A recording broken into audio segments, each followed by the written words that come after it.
अस्सलाम वालेकुम स्टूडेंट्स, आज के लेक्चर में हमने स्पेशल फंक्शन जो सब्जेक्ट है इससे रिलेटेड ऑनलाइन एमसीक्यूज़ डिस्कस करने हैं। आप लोगों ने स्पेशल फंक्शन का जो सब्जेक्ट पढ़ा हुआ है उससे रिलेटेड मैंने कुछ एमसीक्यूज़ बनाए हैं जो कि आपके सब्जेक्ट से रिलेटेड है और बहुत ही इंपॉर्टेंट है। और अब आप लोगों के ऑनलाइन एग्ज़ाम्स के रिस्पेक्ट से ये वाले एमसीक्यूज़ काफ़ी इंपॉर्टेंट है। वन बाय वन हम ये एमसीक्यूज़ अब डिस्कस करेंगे। इन एमसीक्यूज़ के अंदर जो मैंने फ़र्स्ट कॉलम रखा हुआ है वो करेक्ट ऑप्शंस का रखा हुआ है और जो बाकी एमसीक्यूज़ हैं वो बताए हुए हैं कि क्या ऑप्शन बन के आपके पास वो आ सकते हैं।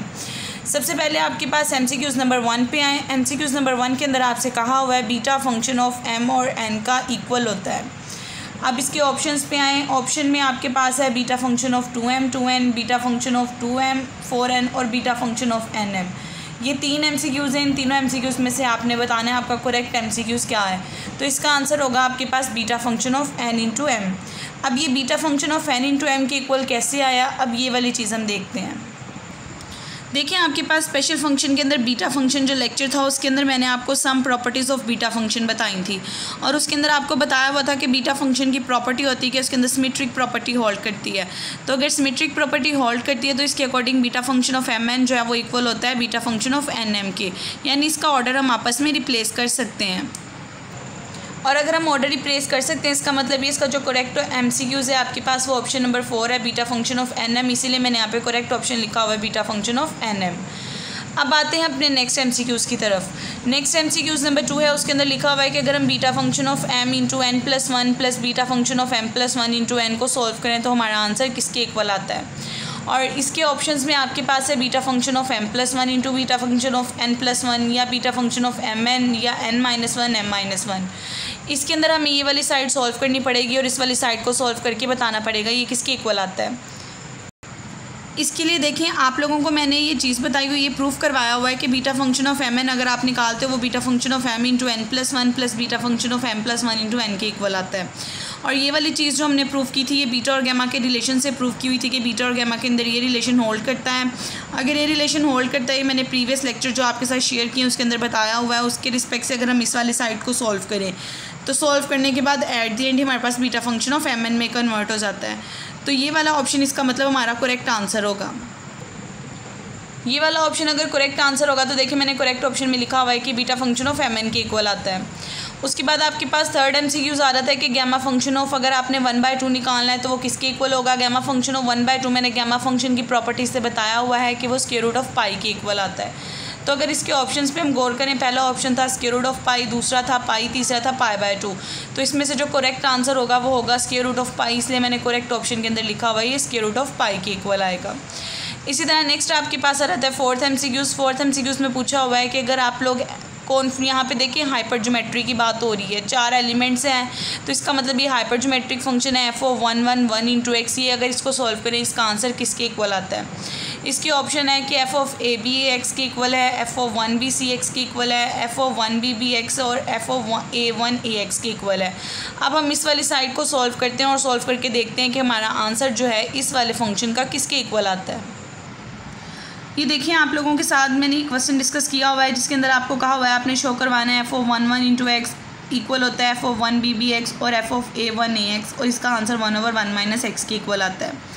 आप चाहें तो इसकी स्टेटमेंट से भी इसे याद कर सकते हैं कि बेसिकली ये वाली जो तीनों टर्म्स है जहाँ पे आपके पास या तो सारी टर्म्स 1 हो जाएं या दोनों में से सेम आपके पास b आ जाएं या दोनों में से कोई भी सेम होके a आ जाएं, तो उसको सॉल्व करें वो ज्योमेट्रिक सीरीज ऑफ 1/x के इक्वल आता है। ये वाली चीज़ आप by the definition of hyper geometric function के फॉर्मूले से सॉल्व भी कर सकते हैं। इस फॉर्मूले से जब सॉल्व करेंगे आप देखेंगे कि ये वाली टर्म और ये वाली टर्म तीनों का सॉल्व करके सेम आंसर आएगा। अगर सेम आंसर आता है तो करेक्ट ऑप्शन वो वाला आएगा जिसके अंदर ये दोनों टर्म्स के इक्वल आ रहा होता है। तो देखिए आपके पास यहाँ पे ये वाला ऑप्शन जो था मैंने ये सी ऑप्शन लिखा हुआ है जहाँ पे f(1 b b x था और f(a1 a x था, तो आप यहाँ से कहोगे सी ऑप्शन करेक्ट है। तो करेक्ट ऑप्शन के अंदर देखिए मैंने ये वाला फंक्शन आंसर में लिख दिया। उसके बाद नेक्स्ट आपके पास क्वेश्चन नंबर 5 है। 5 के अंदर आपसे कहा हुआ है कि अगर x की आपके पास नोटेशन में सब्सक्रिप्शन के अंदर n आ जाए तो आप इसको क्या कहोगे।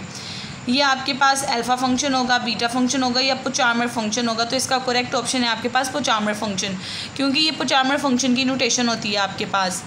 उसके बाद नेक्स्ट आपके पास आ रहा था क्वेश्चन नंबर 6 के अंदर आपसे कहा है अगर आप beta of 3m into 2n को सॉल्व करें तो ये किसके इक्वल आएगा।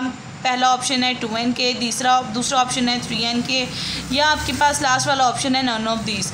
तो हम अब इस वाली चीज़ को सॉल्व करते हैं और सॉल्व करके देखते हैं कि हमारा आंसर किसके इक्वल आता है। ये देखिए, अगर हम इस वाले क्वेश्चन को सॉल्व करना चाहें, beta function of 3m into 2n की वैल्यू निकालना चाहें, तो according to the relation of beta and gamma function आपके पास ये वाली चीज़ होल्ड करेगी। अब आप m की जगह उसकी वैल्यू लेफ्ट हैंड साइड वाले लिख दें 3m, n की जगह उसकी वैल्यू 2n लिख दें, m की जगह 3m का गैमा फंक्शन आ जाएगा, 2n का गैमा फंक्शन आ जाएगा, ओवर में दोनों के सम का गैमा फंक्शन आ जाएगा। तीनों टर्म्स के अंदर आप 1 को ऐड और सब्ट्रैक्ट कर दें। ये काम हम क्यों कर रहे हैं? क्योंकि हमारे पास गैमा फंक्शन की प्रॉपर्टी होती है कि अगर n+1 आ रहा हो तो हम उसमें से 1 माइनस करके उसे n into gamma function of n लिख सकते हैं। ये वाला काम मैंने इसलिए किया कि इसमें से हम 1 माइनस करके जो +1 है हम इसको -1 की फॉर्म में कन्वर्ट करके एक दफ़ा बाहर और अंदर gamma function of this term लिख सकते हैं, जैसे कि हमारे पास first property of gamma function है। तो इस टर्म को भी हम ऐसे लिख सकते हैं, 1 ख़त्म करके 1 टाइम आप इसको यहाँ बाहर लिख सकते हो और अंदर gamma function of this term. इसी तरह इस टर्म को लिख सकते हो 3m + 2n -1 into 3m + 2n -1 का गैमा फंक्शन। अब देखें, इस वाली चीज़ का सॉल्व करके हमारे पास ये वाला आंसर आता है, लेकिन अगर हम वहाँ पे MCQs देखें तो ये वाला आंसर कहीं पे भी नहीं आ रहा, तो आप कहोगे कि उसका करेक्ट ऑप्शन होगा नन ऑफ दीज। इसीलिए देखिए, जब हमने ये वाला क्वेश्चन यहाँ पे beta function of 3m into 2n था, हमने यहाँ पे MCQs देखे 2n था 3m था, वो वाला MCQs तो है नहीं जो इसका करेक्ट आंसर आ रहा है, तो आप कहोगे कि इसका आंसर आपके पास नन ऑफ दीज आ रहा है। उसके बाद नेक्स्ट क्वेश्चन नंबर 7 आ गया। 7 के अंदर है कि गैमा फंक्शन ऑफ n+1 का किसके इक्वल आता है। अब ये वाली जो फंक्शन है आपके पास, मैंने क्वेश्चन नंबर 7 लिखा है, आपके पास गैमा फंक्शन की प्रॉपर्टी है। गैमा फंक्शन की प्रॉपर्टी होती है कि गैमा फंक्शन ऑफ n+1 जो है आप उसे लिख सकते हो या तो n का फिक्टोरियल, या इसमें से 1 माइनस करके बाहर n लिख सकते हो गैमा फंक्शन ऑफ n।